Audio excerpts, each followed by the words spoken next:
Alright, just a quick video to show this double tracker setup I've been using. And you're going to have to excuse me because I'm going to turn my phone sideways, but it puts the microphone in the center of the two amps that I'm working in stereo. Just to hear this. It's the only way that I think this is going to possibly even pick up. And then we'll go back to the settings. I'll turn the camera back around in just a second. So here is without. This is a very subtle type of thing, so I'm just hoping to pick that up. So let me just see if I can get this.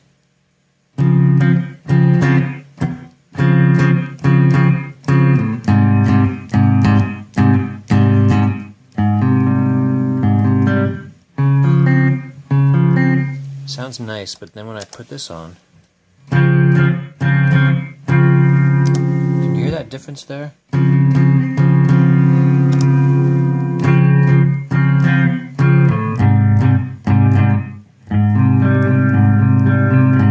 It's almost chorusy. It's just like, just sounds like the guitar tone has just increased 100%.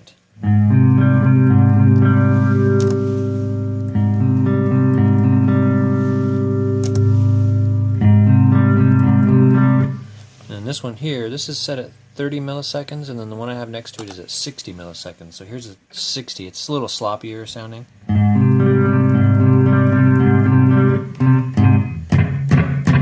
It's almost slapbacky if you give it some really good attack.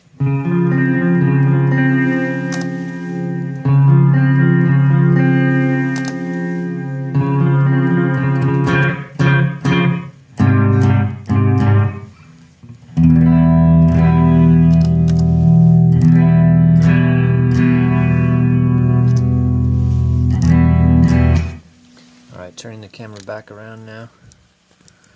I'll do the rest of the demo in this position. I just wanted to try to get that microphone split between the two amps. I have an amp over here and an amp over here. And as it sits now, my camera microphone is just on the right side. So anyway. So, let me see. I'm going to switch my globals to milliseconds. I normally do BPM. I'm going to switch to milliseconds here for a second. Show you what I'm working with.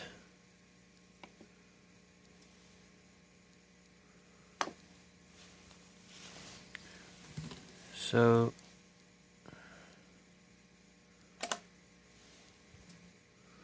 it's a 30 millisecond delay. Very fast. I have my repeats.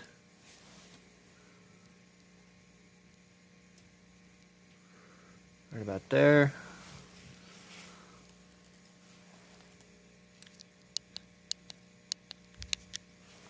Sorry for the sloppy filming here.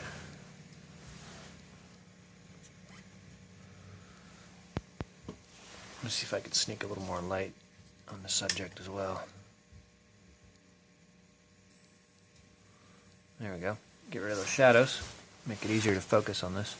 Alright, so let's get this all dialed in.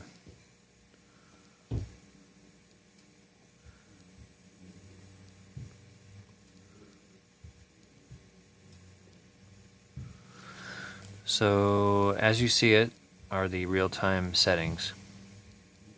Filter at about 1 o'clock. Some broken glass on here.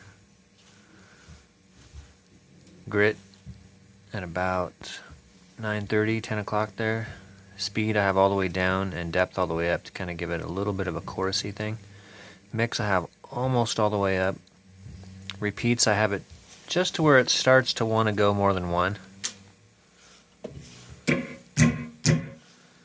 Down here is just a little bit too dead. Kind of liked it up here. Any higher than that and you start to get into repeats.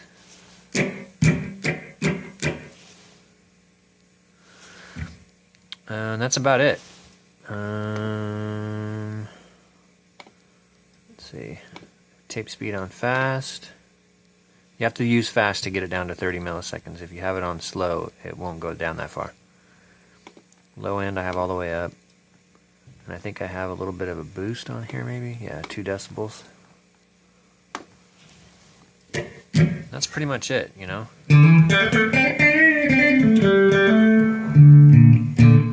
It's a super subtle effect, but it's like without it, as I can hear it in this room, especially using 2 amps, it's just like you take one away or something. It's like one is like a 360 sound and the other is like a 180 sound. I don't know how to explain it. And then the other one I have, I just double the time. So one is at 30 milliseconds and the other one I have is at 60. And 60 sounds like this. You start to get a little bit of that slap back in there. It's like as if you're kind of widening the effect in a sense.